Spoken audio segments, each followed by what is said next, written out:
শনিবার প্রজ্ঞা ভবনে পিতামাতা এবং প্রবীণ নাগরিকদের রক্ষণাবেক্ষণ এবং কল্যাণ আইন 2007 নিয়ে একটি সেমিনারের আয়োজন করা হয়। রাজ্য সরকারের সমাজ কল্যাণ এবং সমাজ শিক্ষা দপ্তরের উদ্যোগে আয়োজিত হয় এই সেমিনারে প্রধান বক্তা হিসেবে উপস্থিত ছিলেন রাজ্যের সমাজ শিক্ষা ও সমাজ কল্যাণ মন্ত্রী টিঙ্কু রায়। এছাড়াও উপস্থিত ছিলেন দপ্তরের সচিব তাপস রায়, রাজ্য সরকারের আইন দপ্তরের জয়েন্ট সেক্রেটারি স্বপন চৌধুরী, সমাজ শিক্ষা এবং সমাজ কল্যাণ দপ্তরের অধিকর্তা স্মিতা মল, MS প্রমুখ। অনুষ্ঠানে বক্তব্য রাখতে গিয়ে মন্ত্রী টিঙ্কু রায় বলেন, রাজ্যে 4,10,000 মানুষ সামাজিক ভাতা পাচ্ছেন। এর মধ্যে বয়স্ক ভাতা প্রাপ্তির সংখ্যা উল্লেখযোগ্য। তিনি জানান, রাজ্যের 9 লক্ষ পরিবারের মধ্যে 4,10,000 পরিবার ভাতা পেয়ে থাকে।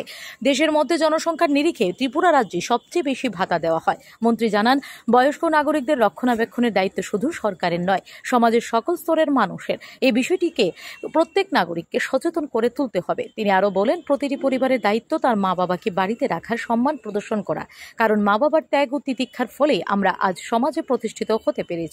সংশ্লিষ্ট বিষয়টিকে গণ আন্দোলনে পরিণত করার আহ্বান জানান মন্ত্রী টিঙ্কু রায়। তিনি আরো বলেন, বিভিন্ন জেলাতে বৃদ্ধাশ্রম তৈরি করা হবে, কিন্তু বৃদ্ধাশ্রম তৈরি সমস্যার একমাত্র সমাধানের পথ নয়।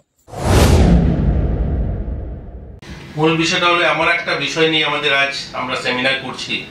2007 সালে এটার নীতি তৈরি হয়েছে। 1999 সালে অটল বিহারী বাজপেয়ী গভর্নমেন্ট যখন হয়েছিল, জাতীয় নীতি সেটাতে নির্ধারণ ঘোষণা করা হয়েছিল।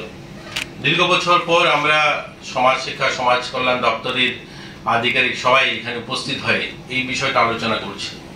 আমরা যারা উপস্থিত আছি হলে, তাপসবাবু বলেছেন আমাদের থেকে শুরু করতে হবে।